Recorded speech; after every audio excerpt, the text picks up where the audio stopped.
కలం కవల్ మమ్ముట్టి గారు నటించిన ఈ మూవీ సోనీ లివ్‌లో తెలుగులో కూడా స్ట్రీమ్ అవుతుంది. ఇంక ఈ మూవీ చూసాక నాకెలా అనిపించిందంటే, ఓకే. జస్ట్ పర్లేదనిపించింది. ఈ మూవీలో మమ్ముట్టి గారి విలను.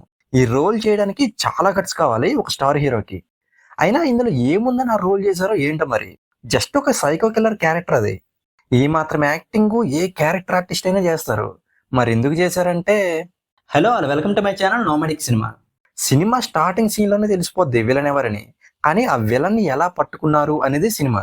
ఒక లాడ్జ్‌లో స్టాన్లీ దాసు అదే మమ్ముట్టి గారు ఒక లేడీని చంపేస్తారు. అలాగే చాలా మందిని చంపేస్తారు. ఈ కేస్‌ని ఇన్వెస్టిగేషన్ చేయడానికి జయకృష్ణ వస్తాడు. చివరికి స్టాన్లీ దాస్‌ని ఎలా పట్టుకున్నాడు అనేది సినిమాలో చూడాలి. ఈ స్టోరీ కేరళలో 2004 ఆ టైంలో జరిగిన ఒక రియల్ ఇన్సిడెంట్‌కి ఫిక్షన్ యాడ్ చేసి తీశారు. సినిమా స్టార్టింగ్ బానే అనిపించినా తర్వాత చాలా స్లో అయిపోయింది. మళ్ళీ లాస్ట్ 30 మినిట్స్ పర్లేదు బానే అనిపించింది. ఈ మూవీలో స్టాన్లీ దాస్ క్యారెక్టర్‌ని మమ్ముట్టి గారే చేయాల్సిన పని లేదు. ఏ క్యారెక్టర్ ఆర్టిస్ట్ చేసినా సరిపోయేది.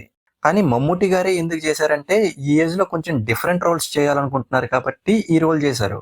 అండ్ ఎప్పట్లానే బానే చేశారు. ఇంకా జయకృష్ణగా నటించిన వినాయకన్ చాలా చేశాడు. చాలా సెటిల్డ్‌గా ఉంది తన యాక్టింగ్. అలాగే బీజీఎం పర్లేదు బానే ఉంది.